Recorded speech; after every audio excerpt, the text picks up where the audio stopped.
Ер нь улс төр гэдэг бол улс төрд орж ирж хулгай хийж амьдралаа сайжруулдаг талбар биш ээ. Тэгээд ардын намын одоо баатарсаа хуралдаа шинээр үргэлжлэн шүү дээ. Тэгвэл манай намын үндэсний бодлогоороо шинжлэгдэх ёстой.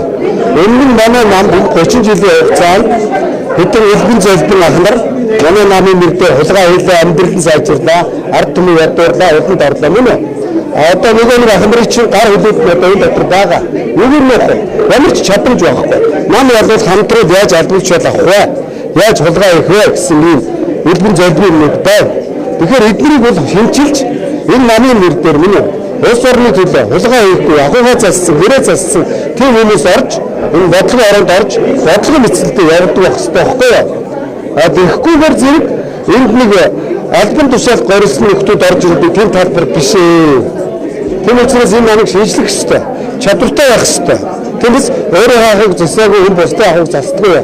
Тэгэхээр энэ дотор бол нэг хэлбэл одоо манай нэг өөрийгөө зараад идсэн те.